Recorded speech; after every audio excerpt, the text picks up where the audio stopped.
après avoir vécu l'aventure aux antipodes, c'est vrai que j'aime bien aussi vivre l'aventure à ma porte et que là on parte pour un projet complètement original qui n'est pas de l'alpinisme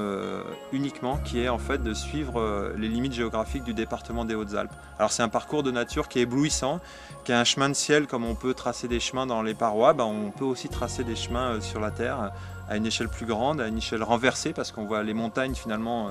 du haut vers le bas et non pas du bas vers le haut, et que c'est un projet qui a énormément de sens puisqu'on va traverser des territoires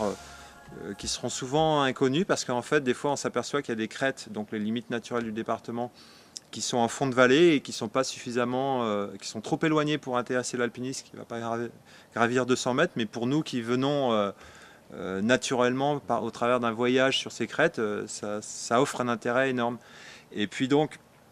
la valeur de ce projet, ça ne va pas être de faire une journée évidemment, mais c'est d'empiler 80 jours peut-être ou 90 jours qu'il va falloir pour faire ce tour. Et ça va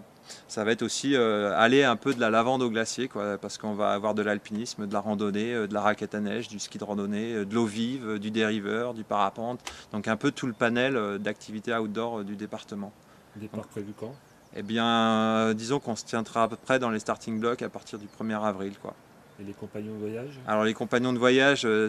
sont donc de fidèles amis, donc il y a Guillaume Christian qui s'était chargé un peu de la logistique de la trilogie que j'avais retentée, qui est donc un ami de longue date, et puis avec qui j'avais envie de partager quelque chose, et lui aussi.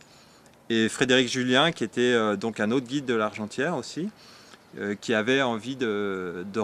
reprendre quelque chose avec nous parce que c'est vrai qu'il était dans l'aventure de la Skyline mais que malencontreusement il s'est blessé au bout d'une quinzaine de jours et ce qui fait que il a dû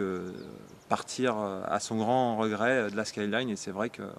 c'est toujours un peu promis de repartir un peu ensemble sur des projets un peu de ce style-là, quoi.